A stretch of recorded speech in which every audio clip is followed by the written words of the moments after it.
First of all, I'm very privileged to be sharing the dais with two accomplished authors. Thanks, Mythic Society, for facilitating this. There are a few ideas that I would like to explore with both the authors before opening it up to the audience for question and answers. A couple of them. And also I'm a little nervous, so please cut me slack in case if I falter. You spoke about, when you wrote about your own group, very eloquently in the book, and you also spoke about the Guru Sishya Parampara. And you also mentioned that, rightly so, that the Abrahamic religions are dogmatic, while we are not, we are experiential. Now my question here is, not everyone in the Hindu community may be at the same level of spiritual evolution to be able to readily experience the fruits of meditation. In such a scenario, I'm talking about Sthai Veda between practitioners. In such a situation, where does achara come into place, and how would you contrast that with a dogma? Let's say, for example, if someone says, Gau is our Mata, and we need to worship it. Now, someone who is evolved, who slightly has better intellectual capabilities, spiritual capabilities, would be able to engage in a dharmic discussion with a guru. But someone who is not that evolved might just discard it as superstition, right? But then achara could be the guardrail to say that, okay, no, until you reach there, you need to accept this as a given fact and then explore further. So, just want to understand your view. Yeah. Thank you.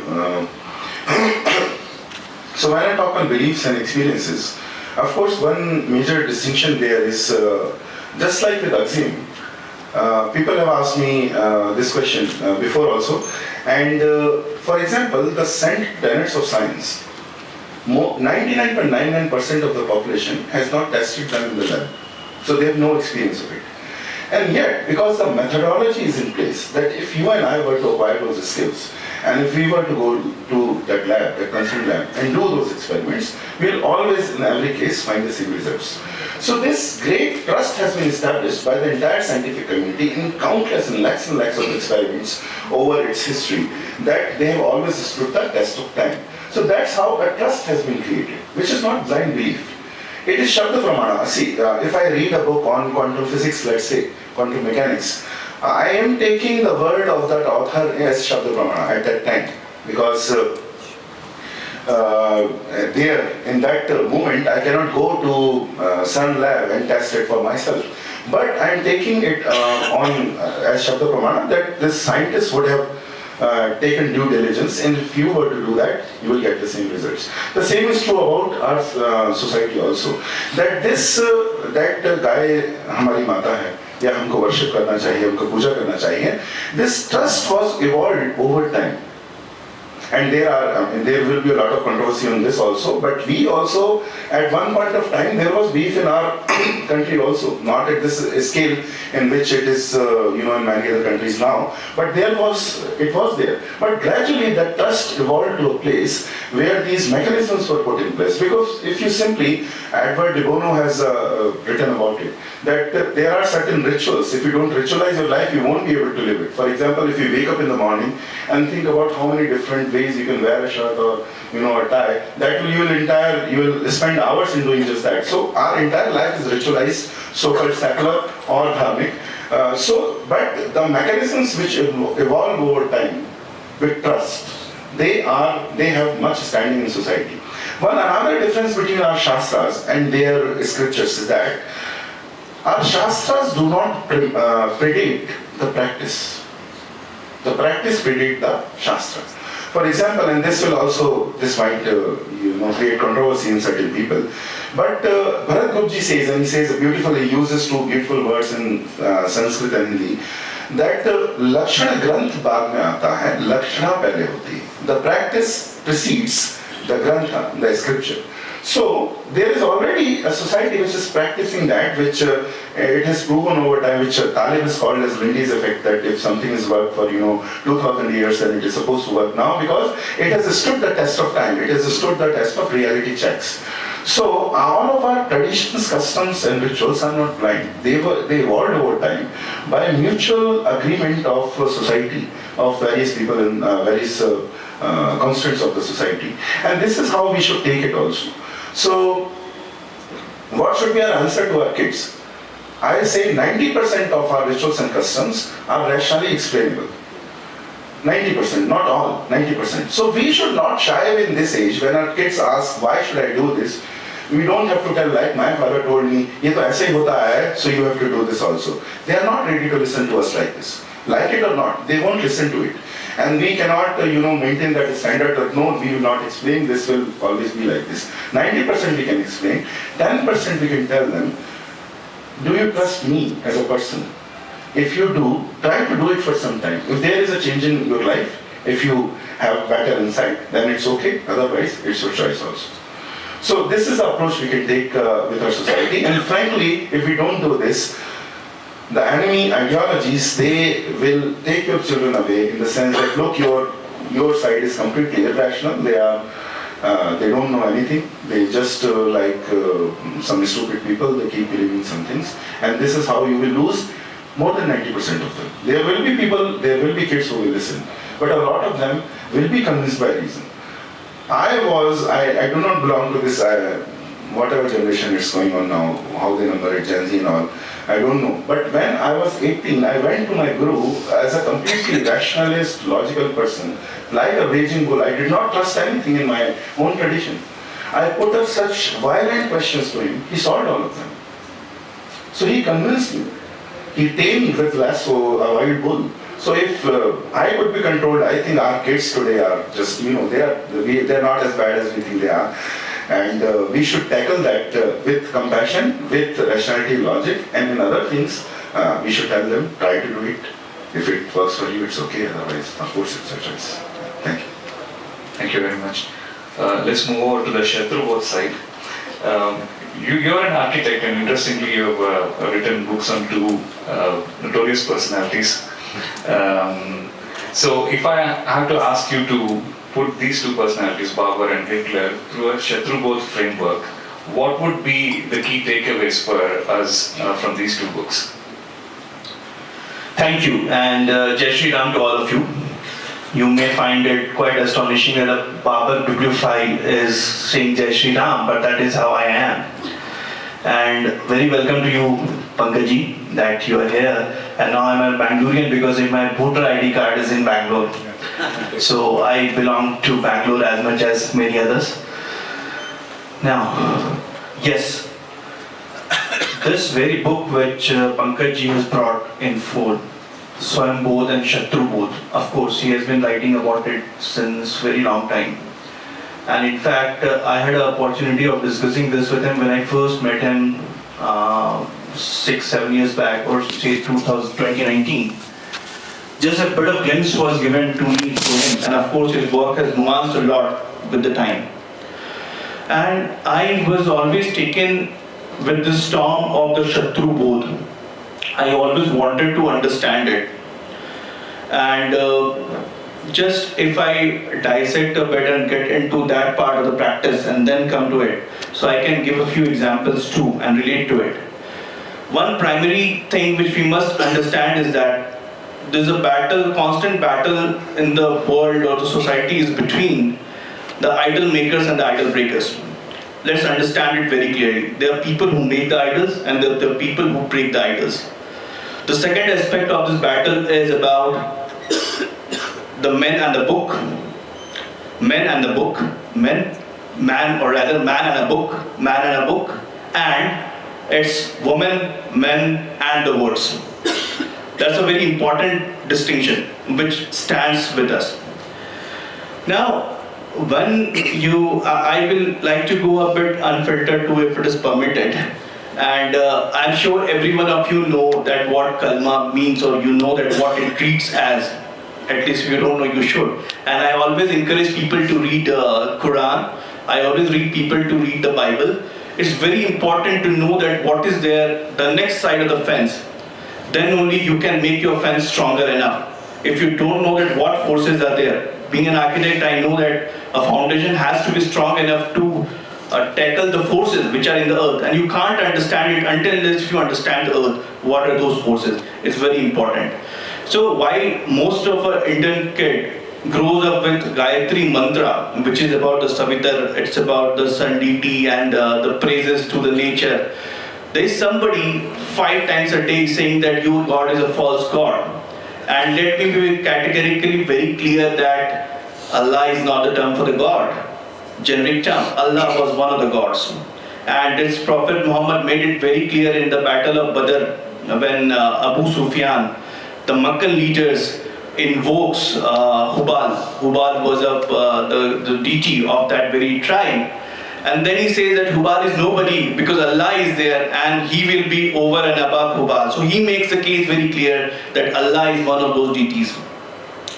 Now, when the case exists that you are being told constantly that your God is a false God and it's 5 times a day, what do you expect the psychology of that person to be when on our side, we Hindus with this beautiful book of the open architecture, which we stand as that we have got this open architecture and everything is you can take in, everything is fine. Puja karte ho to bhi achhi baat hai. Even if you don't do puja, it's very fine. There are very high chances that the person who has understood those doctrines will rise up for his cause, which is coming from the deserts, and eventually Christianity, Islam, everything comes from desert. That's where the root is. And here, while we the people of diversity, where we are to respect the rhythm, are not going to do it. And rhythm, he touched a bit on it when he was speaking about the Rita. And Dharma is nothing but when you try to take care of the rhythm, that's what your Dharma is. And as an architect, what I understand it beautifully is, we have a thing called appropriate technology. I don't hate glass. I don't hate glass. Maybe that it may sound loud and from somebody who is aligns with the Indic point of view, but I say that I don't hate glass as a building material. I love it. It's a beautiful material. It's only that how do you use it? A material cannot be bad. And we need to become more and more Bharatiya towards it, and being more and more Bharatiya is picking the appropriate technology which is needed and you have to place it there. So that's the reason why you see different building in the north, you see a different building in the west, you see different kind of building in the northeast, and so does it happen in the south, and so is even the tradition. That's why there's a diversity, because we respected the rhythm, the cosmic order. Like a water is always going to flow, you cannot stop it. The nature of a water is to flow. When you go to Kashmir, you are bound to wear a certain kind of cloth. And in fact, so be it to the dharmic way that irrespective of how much you want to cover your body, wherever reason you come from, the temperature or the climate will make you lose it up and you will get into the attire which is best fitted there. So that's what the dharma does to us. A dharma is very universal and it is going to sustain them. Now, I was somebody who was very much allured by the idea of the communism. And somebody who believed that tradition are all wrong things, they are crap and perhaps not to be believed at all in. And he used the term rationalist.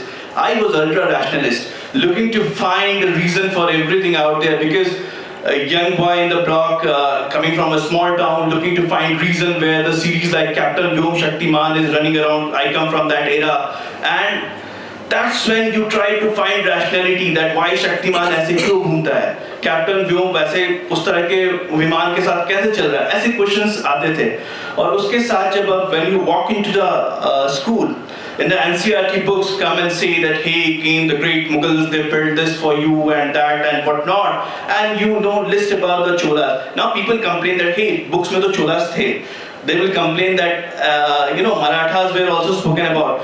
But trust me, I never heard of them, and it's a in-person account. It's not something which is a fictitious. It's a truth.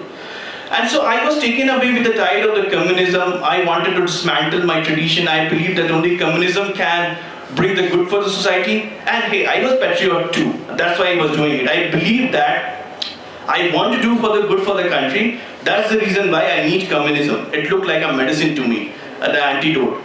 But it was just one visit to the Ajanta caves. Just besides the Ellora, this Ajanta caves exist.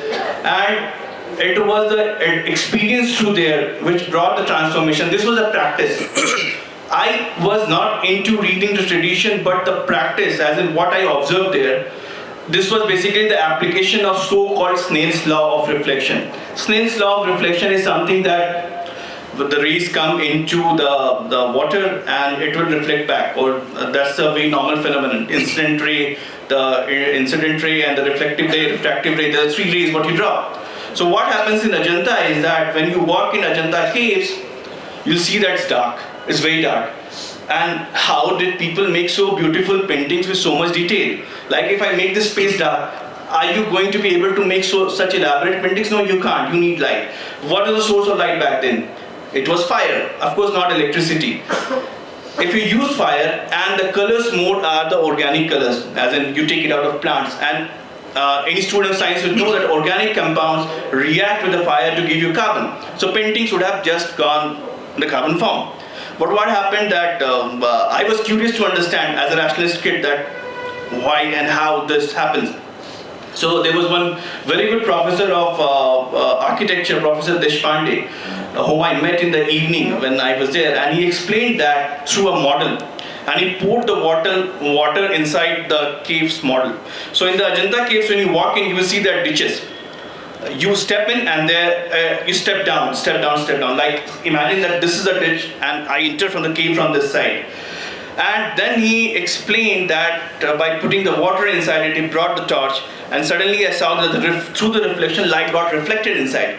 So that is what those superstitious people, or whom I thought as the fools, the monks or the saints were doing. Were using the so-called Snell's law of reflection to generate the light inside, and that's how they painted. So that was a eureka moment for me, because I found my path. And that's where it began, and the moment you start to look at the tradition from that point of view, I first stumbled upon the Buddhist literature. Buddhist literature led me to a bit of Upanishad, but now there was a point that I needed to understand that what happened to this mighty civilization. And that's when I stumbled upon the iconoclast, like say it's, I like to write about them, whether it's Ghazni, Gori or whomsoever it may be, but now it's such a fortune that the Babur has come through. And I have finished the biography of Babur, which I can vouch that it's one of the most, it's a definitely biography of Babur for sure, good, bad, ugly, everything. But even if I have written good, it does not make him a good guy for India for sure. Because when you do a biography, it cannot be a pamphlet. Many people complain, hey, why are you talking good about Babur? But I'm not there to do a pamphlet of 50 pages. I am to do a biography. So tomorrow, after 50 years, or somebody wants to know about Babur, he has to pick my book. He will not pick any filter edition. So he will know the unfiltered part too. Now, you mentioned about Hitler. And the book is called Hitler, the Proclaimed Messiah of the Palestinian Cause. So as the title would suggest, you talk about Free Palestine, and if you don't talk about Hitler, it's not right, because he was the tallest leader of Free Palestine movement. Indeed he was.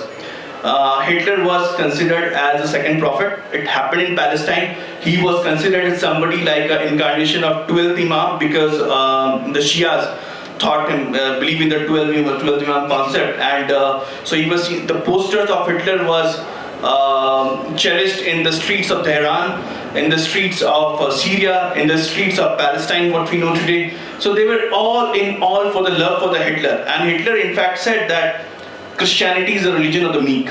That's why he came up with a new concept of Christianity called the positive Christianity, and he wanted that the Europe be Islamized, and he regretted that Islam couldn't conquer Europe. He said it, he went on the record to say it. And Muslim Brotherhood, which got formed, it took inspiration from the Nazis. Muslim Brotherhood led to the idea of the Qutbism. Sayyid Qutb was people can Google about him. Sayyid Qutb is a fountainhead of ISIS, the Al-Qaeda, everything. So the root goes back to Hitler. Of course, there is a theology, but the sophistication which came into this, the mindset of the terrorism, it only came through the amalgamation with the Nazis. It brought the sophistication. Had that the Nazi and the the Arab world confluence not been, perhaps we wouldn't have seen ISIS or Qaeda. Would have been fringes, and that led to it. So this book is not just about Hitler, it's about that unholy fling which happened around World War II, and for which we are facing even today, taken away by the propagandas of Hamas day in, day out. And we feel for Gaza. I do feel bad too, but it's not about feeling good. The practicality is something different when you're on the ground. Israel is fighting battle of all of us, and we need to learn that what Israel is doing. We can, and he pointed out very rightly that Judaism does not prescribe for converting to the religion. And if you look at the facts, even though India was not pro-Israel, Israel was always pro-India. India recognized Israel fully only in 1991, but before that in 1971 war, or whether it was the Kargil war, much later after 1991, Israel was always with us. Israel has always been a good ally to us.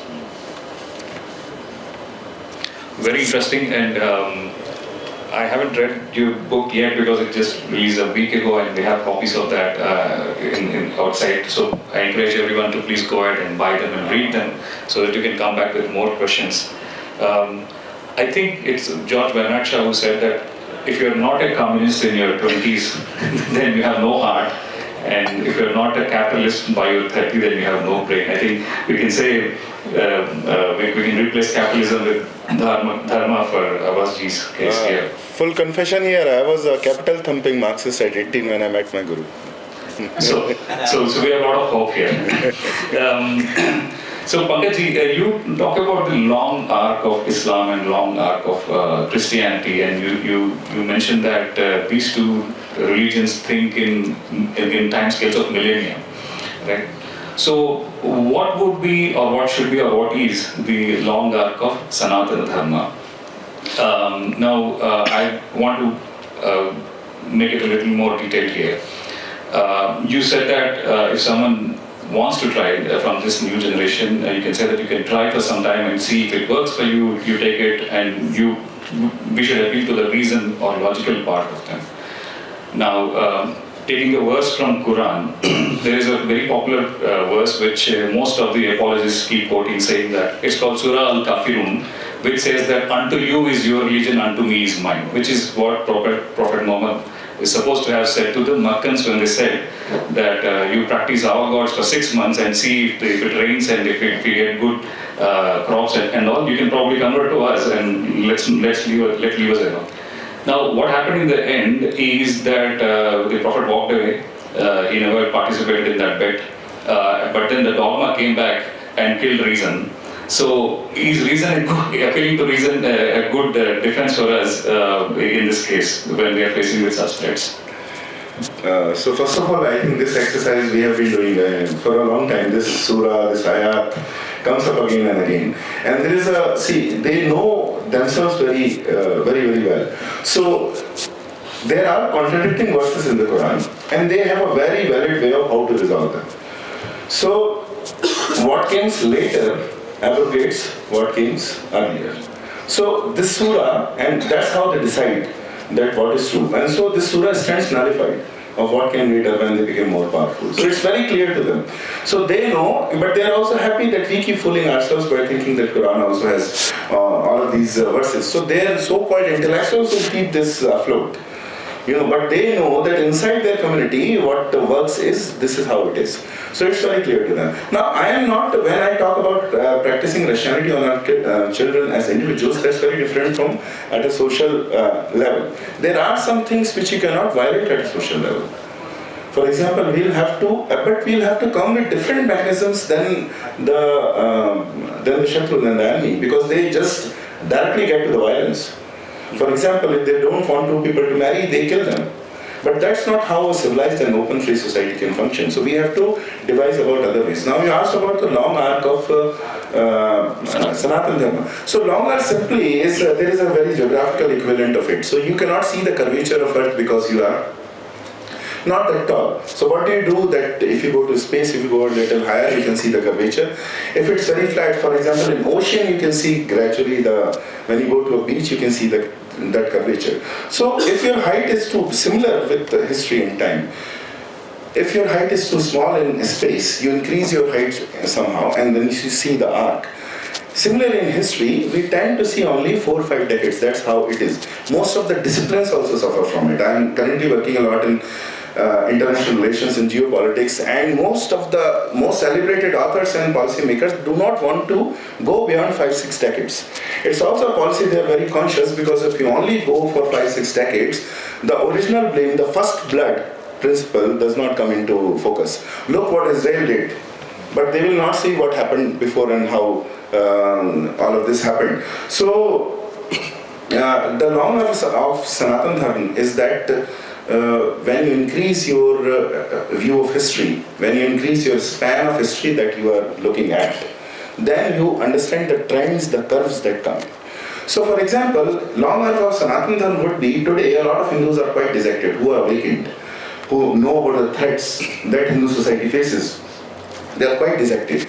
They think that, oh, we are, and you see these Hindus everywhere. Oh no, we are going to die, our society is going to be destroyed, nothing is happening, and we are going to lose and all. So forever lamenting the fact. But if you were to see Sanātana Dharma in a very long span of time, we have surpassed many such hurdles over our period of history. This is a new hurdle, which is different, but we have surpassed many such hurdles in history and survived and come to this point. When Buddhism grew in this country, it was not a small challenge. It was not violent like this, of course. It was very different from, I'm not equating Buddhism in the way in which Islam and Christianity are, but it was also a missionary religion.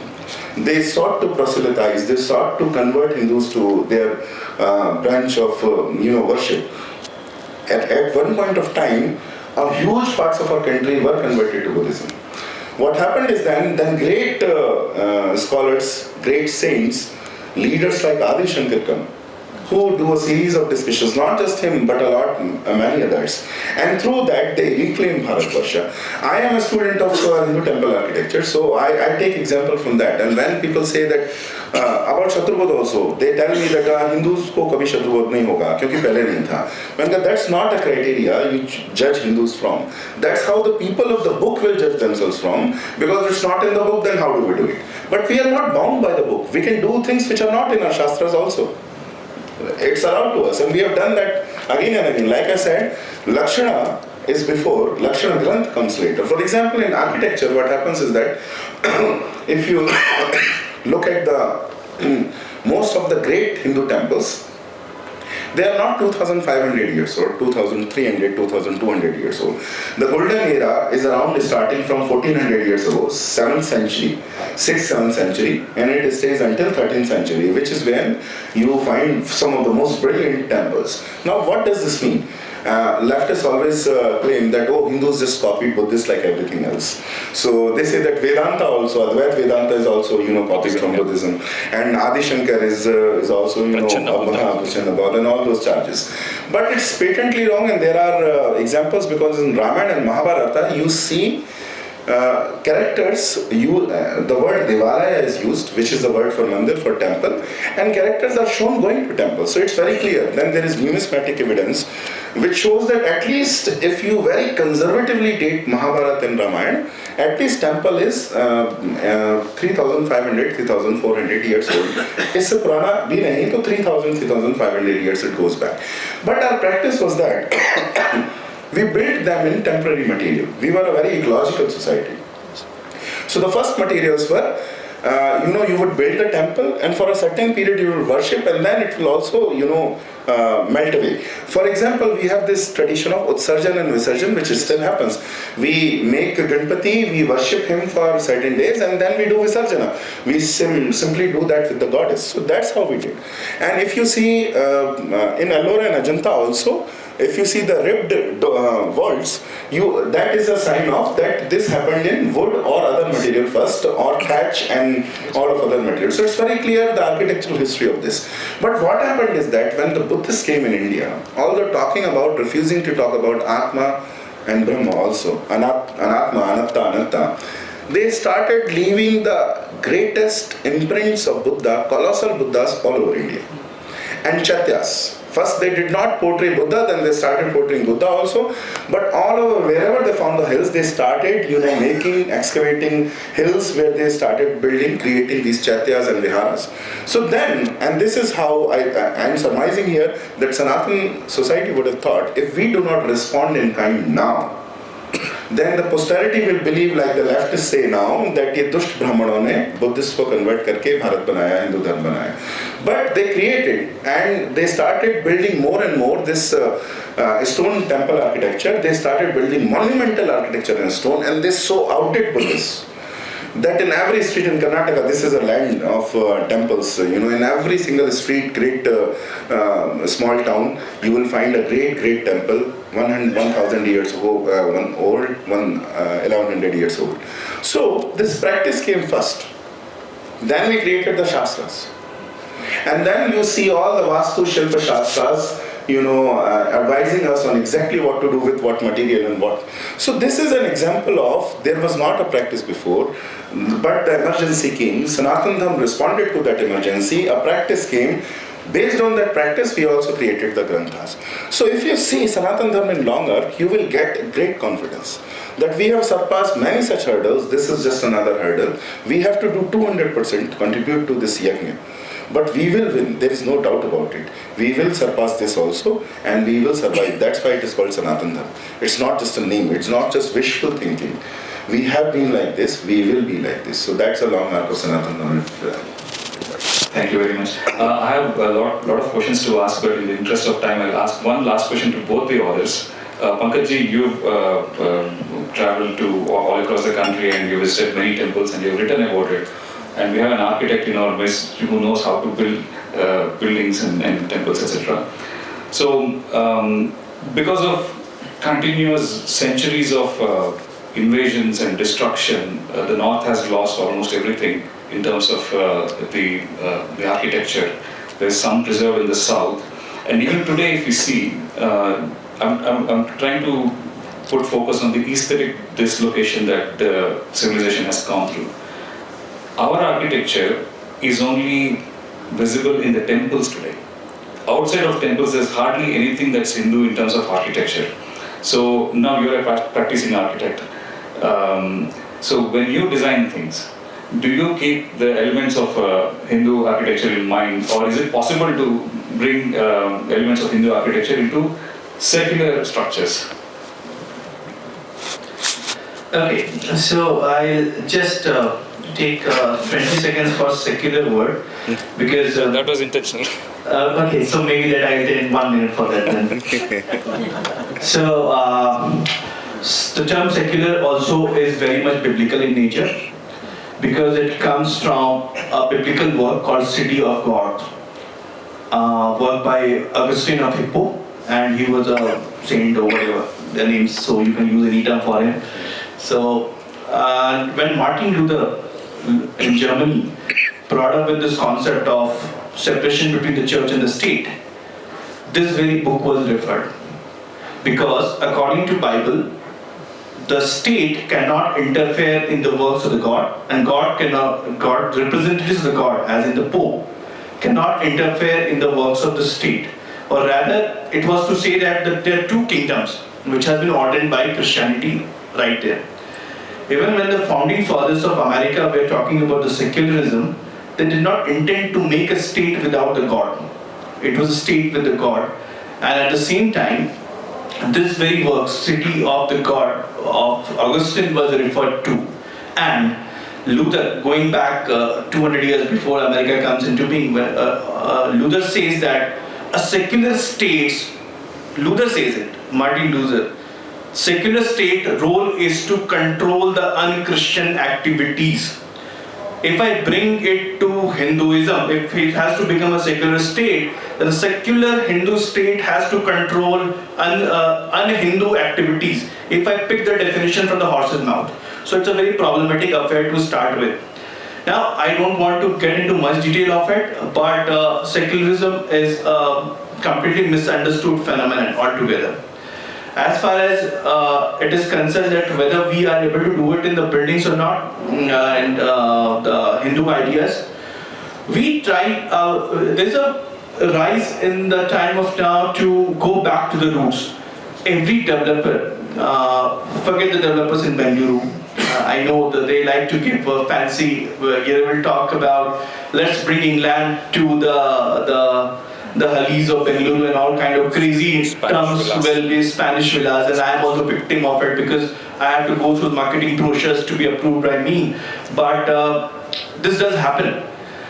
But there are developers who still want to bring the indigenous thing into it, and it also is because of the policies.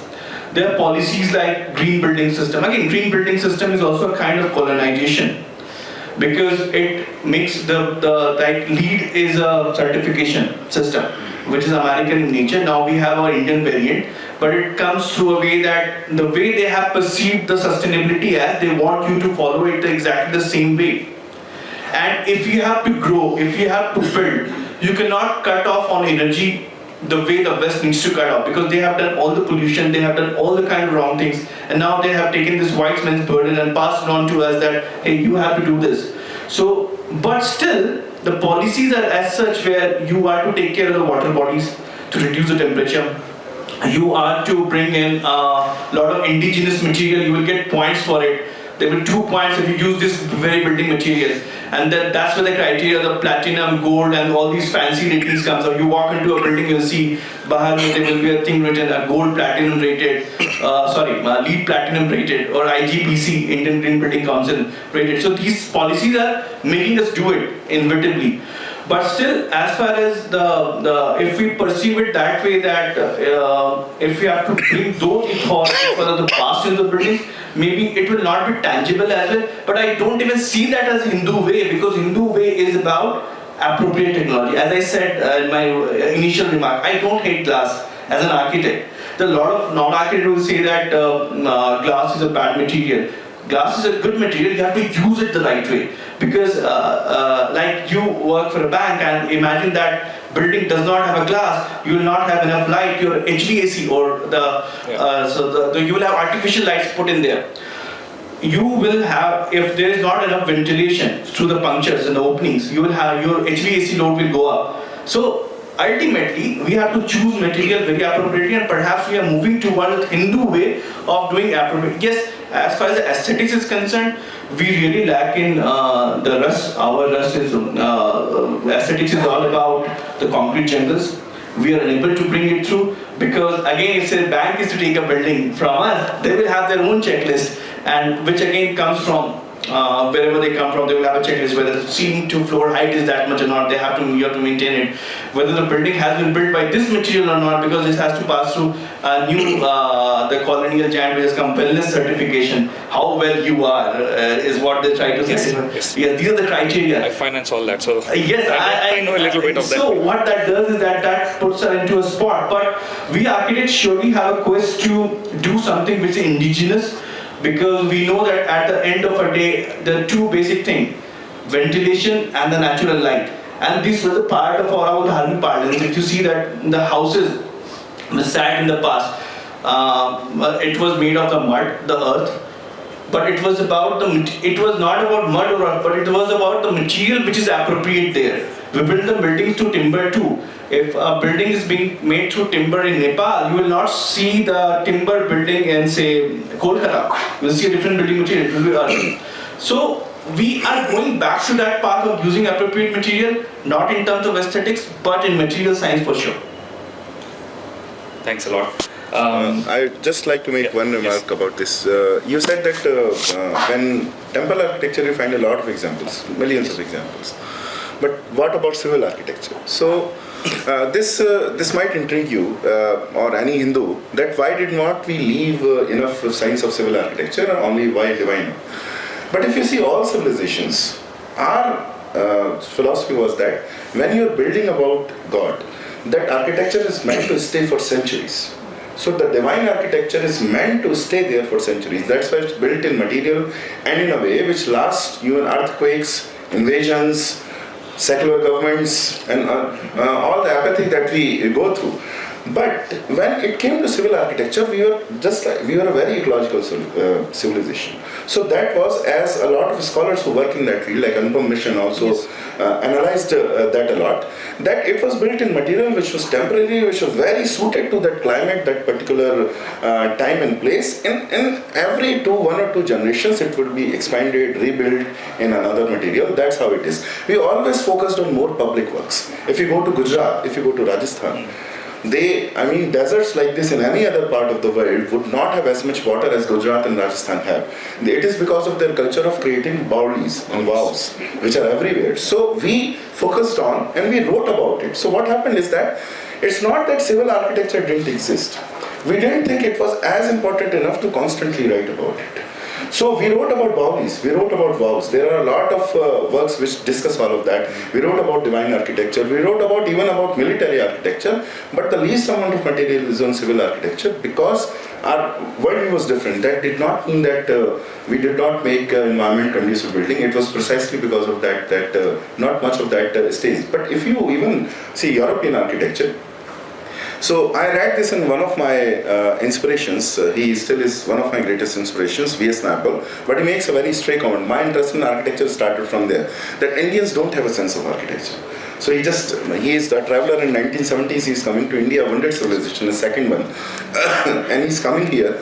And he makes a stray comment, which I felt so bad. I felt so incited that why don't Indians have a sense of architecture? And when you see now, it's like a yellow, a green, something like jutting out right next to each other, extremely ugly. And after so-called modern architecture arrived at a larger scale, I cannot say that we improved upon very much after that also. So I suffered from that. But if you see, their civil architecture is how old? If you go to Britain, if you go to France, and all of the great houses that they still display, they don't go back 200, 250, 300 years. So that is when the colonialism and that era comes, when they start building homes better than palaces. Those are the houses that have survived. But if you see 800 years ago how the British lived or how the Germans lived, most of 99% of those dwellings have also perished. So this is just another way in which they try to, a very false sense of insult that they throw at us. Because this I have read, you did not indicate it, but I have read this insult again and again, that Indians don't have this sense of architecture. ये तो केवल मंदिर बनाते रह गए और कुछ वो बनाया नहीं. So that's not true. Thank you. It's when we don't have this background, all we see is a Vedanta Sodha building, which is a Victorian or building, and then our own Mythic Society building, which is again a European-inspired building. So all the grand structures are built in the European model, but I think this is something that you guys may want to bring out in your future works. We can open it to question and answers. If anyone has a question, please do ask. If someone can pass on the mic to the gentleman there. I am D.R. Prakash. I am so into this one. We have got one movement, interreligious harmony movement. So I am an active member there. With that, this one only I came here to know more things. And I got one question and an additional answer for Mr. Aabhas' response for your question. First question is to Mr. Saxena. Sir, you said temples were built first and then Shastras were constructed. So do you mean that temples what have been constructed is not pertaining to Shastras then? So that is my question. And now before you answer, my response for your question to Mr. Aabhas is the architecture even on the present days is based on religious this one. It depends upon the owner or the constructor. When they make an architecture for a Hindu family, they make a puja room, they make this one, everything as per certain vastus. And when they make a plan for either Islamic person or a Christian person, they make in a different way. So this is what, in practice, what we have seen. Whereas now, the real estate has become commercial. They do not know, the constructor is a businessman, they do not know who is going to take. So now, these features are not present in the present buildings.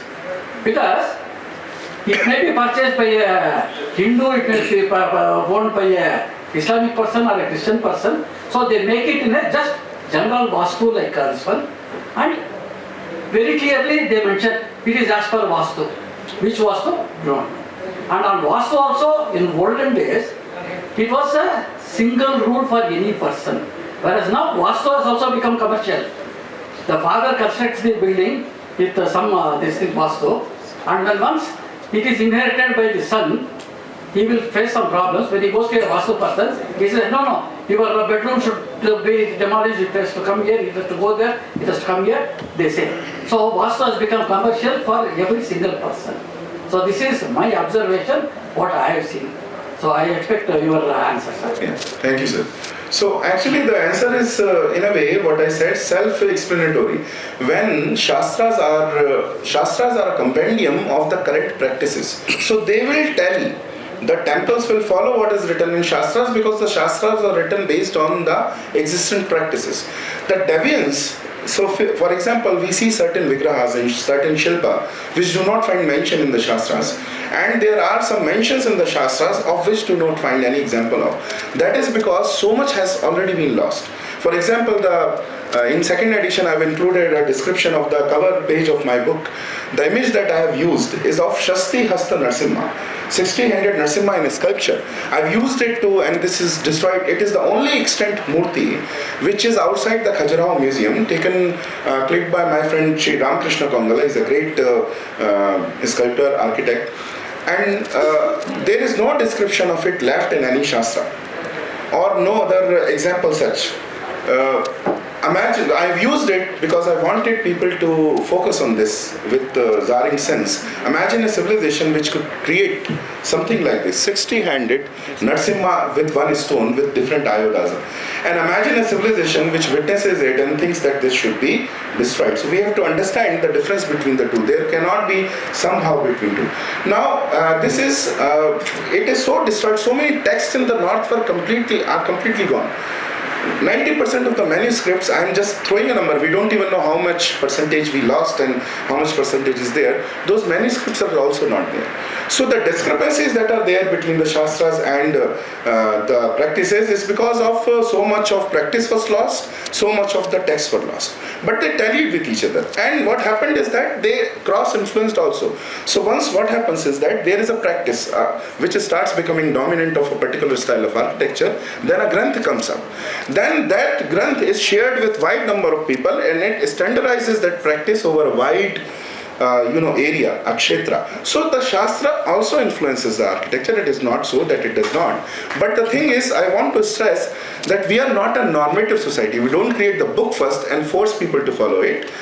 First there is a practice, and then with common agreement, the Shastras come up, they proclaim those principles, then they guide us. For example, today Upanishads do guide us. All our Shastras do guide us.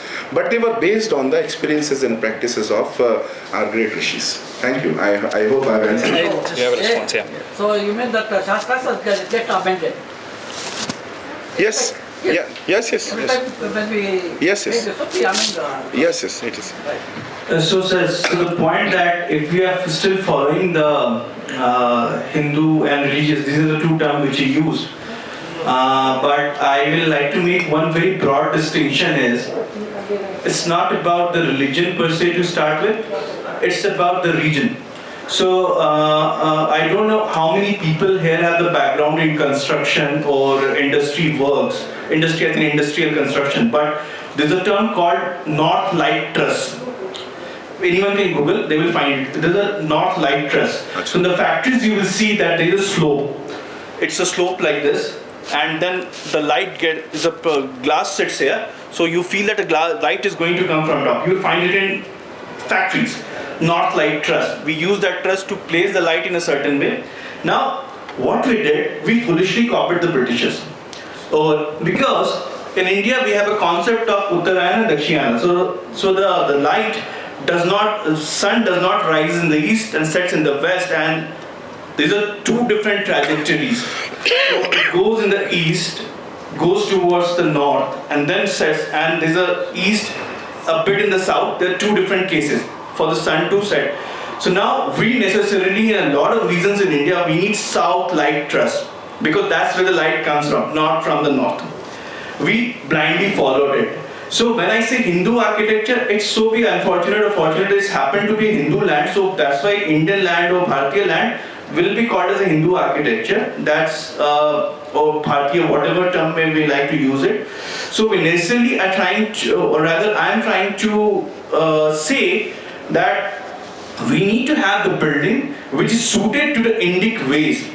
Now, in the Vastu Shastra, it's not just about the puja room or the prayer hall. Like I, as an architect, often designate that there will be a prayer space. In the marketing plans, is written prayer space. Maybe not many times puja hall based on what the developer is. But architecture is way beyond allocating a puja space. Because I place kitchen in southeast, the reason being that south is the region where the most, the best form of the sunlight comes in, and is the most moist place, so that the germs and everything will get killed. It's a best located position for the kitchen. Why we place the master bedroom in the southwest? The reason being the masters, as in the elder ones, are the most who can face the sun, and perhaps they start the work in the day, and they are not going to stay in the afternoon. So when the sun gives into the southwest, it will not be inhabited. So that's why the master bedroom comes there. Why children bedroom goes in the north? Because children will be always there in the house most of the time playing, and you want them to get the diffuse light which comes to the north. That's why it sits there. Even for the flow of the water. Of course, there are few nonsense things too when people get into Vastu for the parking space, because at times it's crazy. It goes beyond what you can apprehend and think. But it does not mean that Vastu did not had a logic, or it was just about allocating puja room or the Brahma came at the central area. It is way beyond that. I just give an example of one small apartment. Vastu can apply to a large master plan. If one walks into the Hampi, the way the city has been established by the bank and the river, it's an amazing example of riverfront development, and it's very tough to find such urban design example. It's rarest of the rare, but unfortunately it is not taught to us in urban design, which is not taught to us in urban planning. Hampi is one example, there are many more. So Hindu architecture, Bharatiya architecture is way more than how we are planning the buildings. They are necessarily not Hindu architecture. Thank you. Yeah. Yes, sir. Namaste. My name is Girish Ganguli. My question is to Pankaj. When it comes to Shatrubodha, we see the Indian judiciary is totally against it. It doesn't have that element at all. And even the government, with its Sabka Saath, Sabka Vishwas policy, even they are against it. And when it comes to people, they only get occasional spike when it comes to, say, incidents like Kanayalal or Pelgam. So what is it that can make Shatrubodha permanently in the minds of people to a particular level, so that they can practice it permanently? So my guru used to say, trust Islam. They will keep forcing you to keep knowing about Shatrubodha. They will not let you relent. They will not let you rest. And so that's where we start from. But in my 23 years of journey, ever since my guru put on this path, of course we are less conscious than we should be. That's why I wrote this book. That's why we are doing all that we can to awaken our society about the truths of our own history, our own culture and society. And a lot needs to be done. Of course, it's a sporadic, the spike in Hindu concern.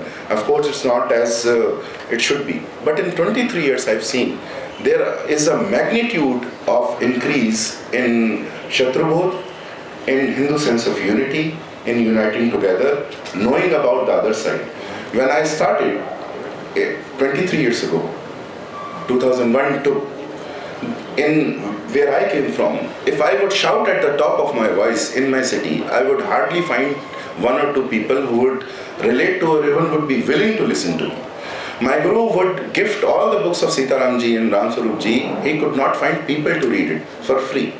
Now, when I hold a course on the works of Sitaram Goel, people pay 2,500 rupees, 200 to 250 people, and listen. Now, when we write books like this, there are thousands of people to buy, which 10 years ago you would have thought impossible to even, like, who would buy such a book? Nobody would publish. Who would publish such a book? Who would talk about such a book in a gathering like this? All of this would have been impossible. We have covered a lot of ground. If you see I have seen 2.5 decades, we have covered a lot of ground. Much needs to be done, but we also need to clock in and respect the distance that we have covered. Because if we don't do that, the soldiers that are fighting, they get dejected. So we need to understand the ground that we have covered. We need also to tell them the gap that remains. We need to exhort them continuously so that they reach there ultimately. But that does not mean that we have not covered so much ground. About judiciary, you say, government is half-hearted, but at least it's a government which is doing Hindu thing. Very surprisingly, this Independence Day, 2 days ago, what Modi ji said, could we believe just 5-7 years ago, even after Modi came to power, that some such thing could be said? It is virtually a policy. He's adopting it on Independence Day. If he's saying something, he's adopting that as a policy. And he feels proud enough and bold enough to proclaim that as a policy. That was impossible. So even if they are half-hearted, I know that, for example, my primary complaint with them is they did not do enough in education. And perhaps their experience is that Vajpayee government did and they got so much flack. So this government did not even focus on that. They thought that some other things, which of course in many other ways, things that happen on RAMCA and NRC are far more important than any textbook, I would say. But we cannot ignore that battle. So there are faults. They are, of course they are half-hearted, but even then, if they are not persecuting you, if they are not persecuting Hindus for being Hindus, that's a great improvement. And now it's our society has the strength, Sanatana society has the strength to come up with all the solutions. For example, what happens, and when you work with the government, when you see how government works, you realize a lot of things. For example, we see they don't implement right policies. But how does policy work? The government only implements the policy. The advocates, which is created by someone else, the advocates lobby for it for a long period of time, that this needs to change, this needs to happen, this needs to be implemented. Before that, there is research which a scholarly civil society does, based on which the advocates can actually fight that. Is this supply chain complete? Because when the government thinks about it, Modi ji will not sit down, or his team will not write down a policy. They will say, we want to do this. Now, they will ask for questions and 3-4 options. Tell us what we can do. Where are those options? Are we prepared for that? You know how the US government works when the Democrats and Republicans, two parties, the two largest parties, it's also a multi-party system, it's virtually bi-party in practice. So what happens is that 3 months before, both of the parties have to run a parallel government in which they appoint all the ministers that they are going to appoint if they are to win. They liaison with all the departments and they have all the agenda, what they want to do, how will they implement it, how will they interact with the departments, but how does the government work, how does this policy flow from topmost Iksha that is there, that Sankalpa, and from there until institutions to the people. So they make them, even the losing party has to do all of this. Now we don't have these mechanisms in place, and just about policy, we don't have the supply chain.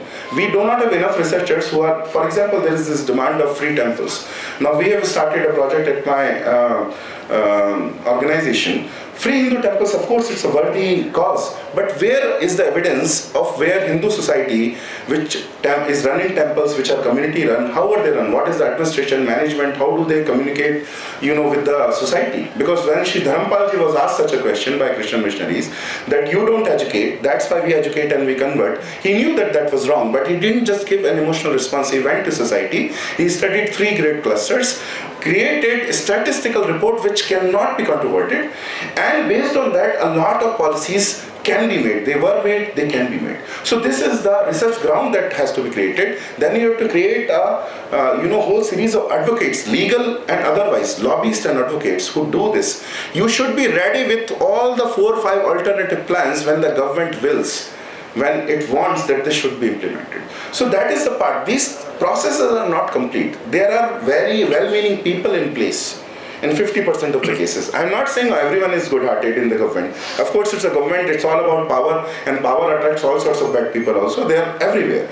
But there are very well-meaning people also there in the government. But when they go to, and they tell me when you talk to them, when they go to implement something, there is nothing concrete. They say, all of this sounds very well, but tell me what to do. I want to do what you tell me to do, but this is a feeling. In case of institution, what to do? So those are the parts that we need to, complete. We are still in protest mode, but we forget that we are in government. Judiciary will change later. First, the pillar has fallen, politics is ours. Then there is judiciary. Judiciary is one of the last in that government. IAS, this executive is IPS and all, they are a huge, very colonized mentality fraternity which needs to change. All of these social changes need to be made. See, it's not an Islamic government either directly, but they have academies all over India where they train people in law, in Sharia law, before they take the bar exam. So that whenever they become lawyers, they keep these things in mind. They are preparing their people for an Islamic state of India, which might come in their mind 200, 300 years later, 150 years later. We aren't even preparing 5 years later what's going to happen. So, sari galti, hum bas thok dein, because this protest chikna mode we have to change. That emotional response at first was okay, but now we have to move on to civil society, academic society. We have to put up all our energies, and then we'll complain very well if the government then does not do it. But before that, there is a lot that needs to be done on our side also. Thank you. Sir, one follow-up question. Sir, ABP 2020, what was bought out, right? What is your take on that? What he is trying to tell and what you have told? Yeah, so we are also an organization which works in implementing ICAS on colleges and universities. So ICAS was a very welcome move. Our constitution prevented us from teaching Dharma directly. I say ICAS directive in NEP 2020 is a backdoor entry of Dharma. Because when you talk about Indian knowledge system, there is nothing else. You have to talk about Dharma and all the Dharmic systems. So it's a very good move, but it needs to be implemented a lot. There is a CKS or contemporary knowledge system is very far from ICAS. We need to bridge the gap, because once you educate your people, what will they do? Once they are educated in those new disciplines, how will they get the job? How will they get by? All of these issues need to be settled before ICAS becomes mainstream. First of all, it's a half-hearted attempt once again, but a good, very good initiation. But I am afraid that once the government loses, whenever it loses, it's very easy to appropriate the word Indic or Indian. Anyone can say, "Arey, Mughals were here. What do you mean by Indic? Does that mean that Mughals are not here?" They will include Quran also. There are attempts like this in many universities in India. But the moment, and it might be, I'm not saying when it will happen, I'm not an expert of it, but the word Hindu is something which they will not be able to digest. So the moment it becomes Hindu knowledge systems, that day it will become a permanent change. What Rajiv ji calls it as poison pill, insert a poison pill which they are not able to digest and distort. So Hindu is a word, ye kisi ke gale nahi utarta. So the moment, that's why I very consciously keep using it. So when that happens, this is my thought. But in that also, very good changes have been made. I think a lot needs to be done more. Any questions from this side, sir? In case, we'll come to you. Please. You.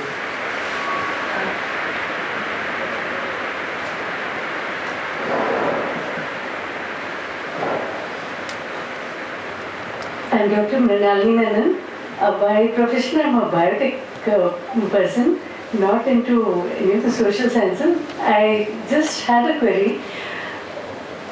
Pankaj, you had mentioned about the challenge that we have faced in historical times combating Buddhism. I don't want to use that word combat. Okay, taking up the challenge of Buddhism. But in terms of magnitude, wouldn't you put the present challenges greater? Because in terms of Buddhism, Buddhism and Jainism, they have been more or less integrated with Sanātana Dharma. I don't know whether it has anything to do with the fact that they came from the same bhumi, or whether that is the thing, and the others, the Abrahamic religions, are more a result of invasion. Well, that could be one reason, but you said that, well, we have faced this challenge, we are game for the present as well, but wouldn't you consider this as a more difficult scenario, and what would be the difference in approach?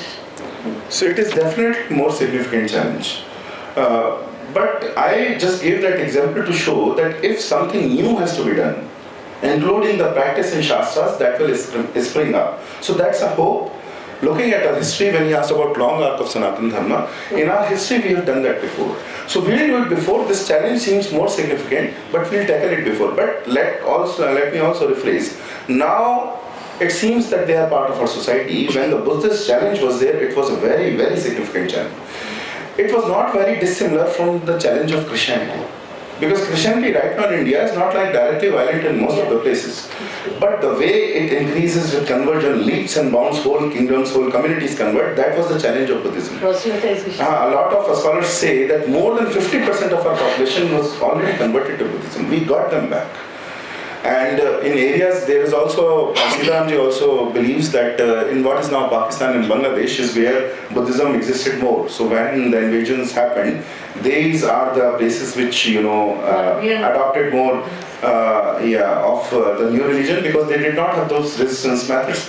This is a surmise, but that's it there. So it was, when it happened, it was an extremely significant challenge. Not violent as such. At some places, because if you go to Angkor Wat, there are clear signs of Hindu murtis and vigrahas very clearly destroyed. And then replaced with the vigrahas of Buddha. So that has happened at some places. That was not the norm everywhere, but that has happened at a lot of places also. But intellectually, if you say socially, it was a significant challenge, not Jainism. Jainism, even just after its inception, was a very integral part of our society. Actually, the way we talk about Jains also, so hamare yahan there is a colloquial term always, Jaini Baniya. So they just clock them as Vaishyas. Yeah. One of the communities, char vard mein se ek mein usko kara, they are the Vaishyas. So we don't think of them as different. And they never engaged in something which was, at social level so antagonistic that they would create problems. They are very well integrated in Hindu society. They have taken up some professions which are very useful, and so that is a different challenge. But Buddhism was a very, very significant challenge at that time. So much so that some representations of Vishnu, the Dashavatara, even integrates Buddha as one of the avatars prior to Kalki. Yes. So one interpretation puts Balram, one puts Buddha. So that's Sanatana Dharma's way of digesting, all the so-called revolts, and that's also a very good way. We don't destroy. No Hindu will today say that he doesn't respect Buddha or he disrespects them. But that doesn't make us Buddhists per se. We respect and worship Buddha, but we also worship other gods. But just to come back to it, it was a very significant challenge. This is arguably more significant, but we'll also overcome this. Would you like to have a response on this one? Before that, I had the same question I asked my guru as to the Dashavatas incorporating Buddha. The answer from my guru is that the Buddha is not Gautama Buddha, is a different Buddha. So, and there is a Shastric proof for that. So this also the outside story and the inside story. Yes, yes, the challenges right now are much more significant, I would say, because with the lip and bounds of the technology, challenges keep on magnifying and they also keep on multiplying. They don't add up, they multiply. And like even the Buddhism, what it was, it took a very different shape. Again, this is a very taboo subject to talk upon, but when Dr. Ambedkar adopted Buddhism, he rejected both Hinayana and Mahayana. So he brought a new thing altogether. Now, we have to look into that, what that religion has to offer. Whether it was because of what he had faced or whatever he had lived experiences. So often it happens that few people have this psychology of becoming larger than the life personalities. I have seen it to happen with the personality of the Prophet Muhammad too. I observed it with almost all the people who wanted to become a bit, face something in the past. They come up with the antidote which was way more dangerous, and it did happen. But the challenges as of now, what we face is multifold. One is it's very tough to propagate the ideas. Again, propaganda to propagate is not a negative word. If I have to propagate the Hindu ideas, or if I have to write a book, it's definitely had become easier, but it's not that easy too. It goes through multiple legal edits. It goes through, even when in Babur too, I had to pass through a lot of scrutiny about Aurangzeb. Not even Babur, there's a part where I'm talking about Aurangzeb. So Though I give the primary sources, I would ask to give more sources. The opinion of the other people, though I have given the primary sources. So and without the literature, we cannot propagate the word. Any battle cannot be fought without the words, without the literature. And it is easier, but it's complicated. As far as the terrorism is concerned, the Islamic terrorism, it has gone multi-folds, and it has gone into United Nations, it has walked into White House recently and whatnot. We have seen what's happening there. So it is incumbent upon us to also read the text, which I said, the Quran, the Bible. It's very important. Because you will not have the Shatrubodha unless you read it. And this is the problem, that we don't read. This is a serious problem. We will read maybe our own text, but we will not read the text of the enemies, which are, or rather the Shatru, or whatever term we like to use it. So once we begin to do it, the problem will get sorted. And in fact, when Buddhism was giving challenges to the Sanatan fold back then, and when Adi Shankaracharya came and changed the whole dynamics altogether, literature and the Shabd became our biggest tool to do it.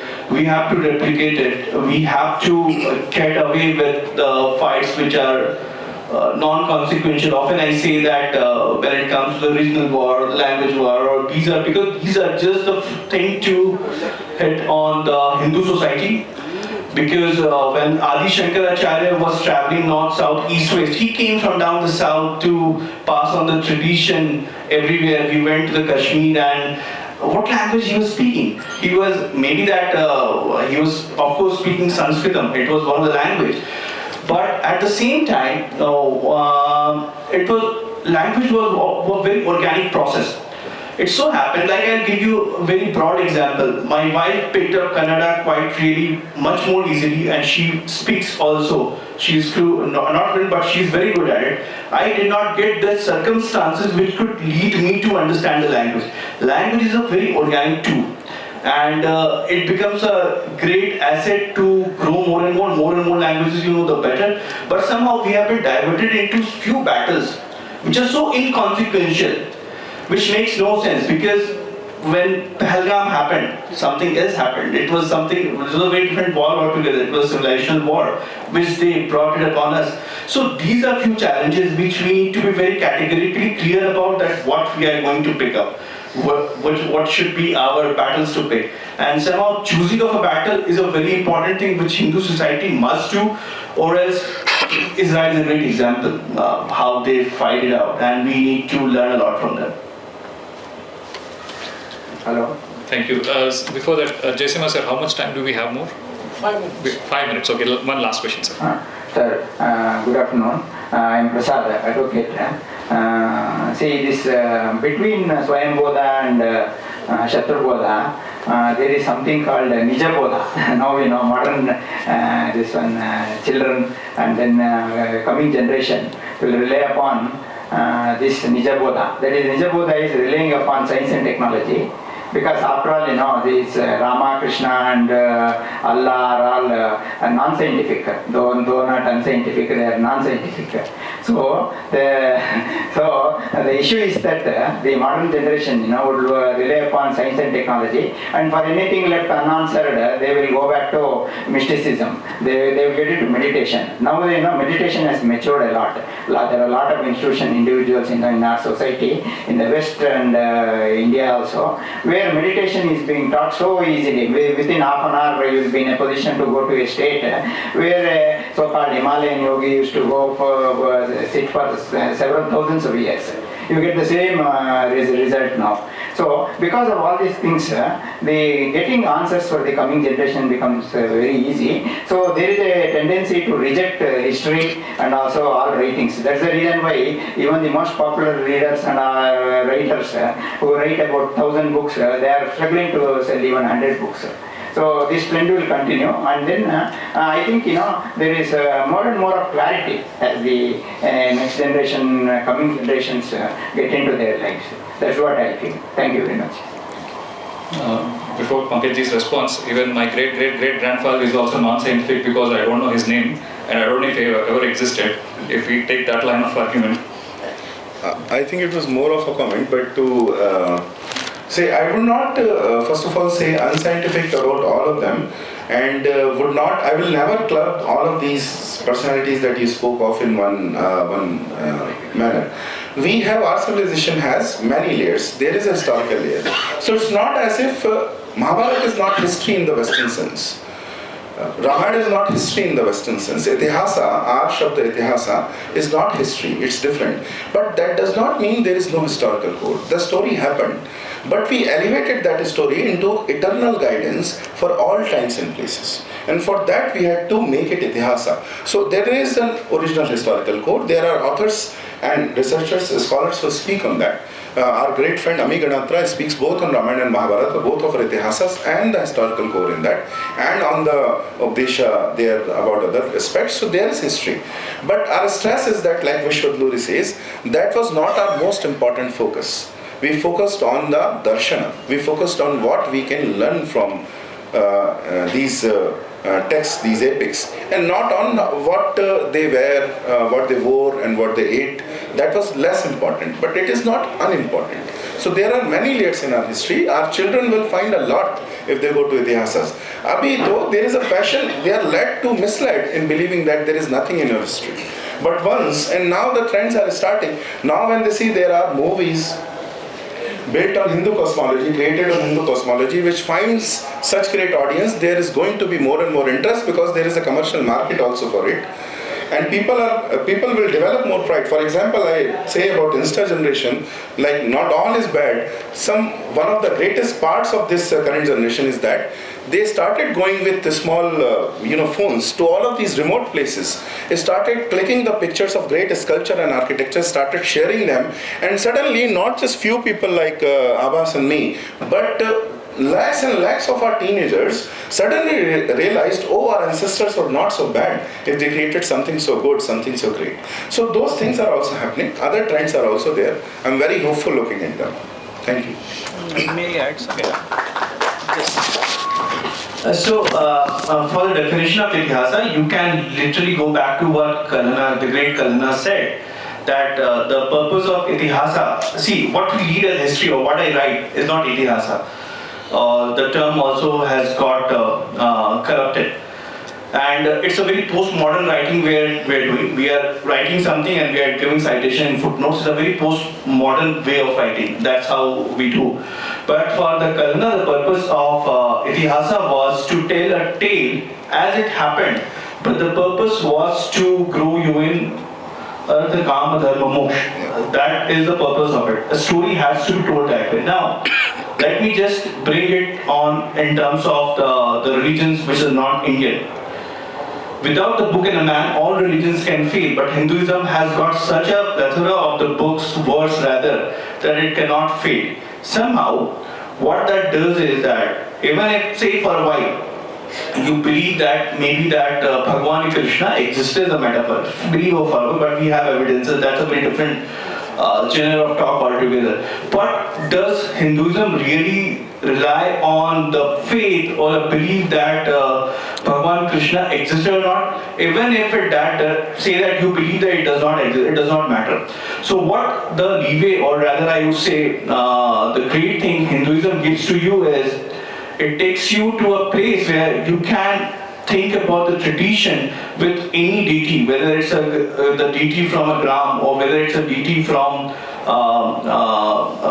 maybe a temple nearby or anybody. It can be anybody. It does not need to be followed through a dictate. So, because there's a distinction between the man and the book concept, somehow, even if no one is believing, it does not defy the greatness of the, like you spoke about meditation, the mysticism. These are fancy words which people throw around it. But the point is, where it's coming from? It's ultimately coming from the rhythm and the dharma. Because the meditation, the whole concept is where, your whole mind is getting connected to the universe. The concept of the shunya, where it comes from. That when it looks like a very small word, when Adi Shankaracharya said that Aham Brahmasmi, but it means a lot. It means a lot that once you are, it's all the world, everything around you is Maya, and that's how you are connected. It's a very interesting meaning. So even if I don't go to the story of Krishna and Rama, still it can exist. But it does not mean that that story does not mean anything to me. It means to me maybe that it does not mean to you. It does not matter to me. But at the same time, the greatness of this, the whole system of Hinduism does not rely on these mud stories, or it is way larger than that, where we elevate it into the position of the avatars and the Bhagwan itself. So we cannot make that comparison. There's a doubt about all the kinds of the great leaders, the prophets who existed, whether they existed or not. There's a lot of Pura Paksha has gone into that as well. So once you open that chapter, it will take you to a very different terrain. Then you may have to think that, oh, why it is being taught in history if it does not exist. The irony is that in our books, the Jesus Christ got to be known as a historical figure, though there are very shoddy evidences whether it existed or not. Even for Islam, there is a very doubt. I don't speak much about it right now, but I have done a lot of work around it, where I doubt the tradition, the standard Islamic tradition, the way it exists. I literally put the question that why the story of the Prophet was written 200 years after he supposedly died, when there was literacy, why no one...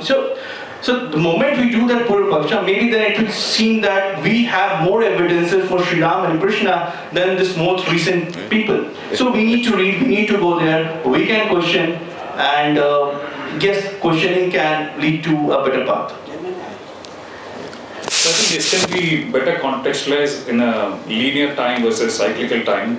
But unfortunately, we don't have any time whatsoever. So I request Sri Ravi to take over and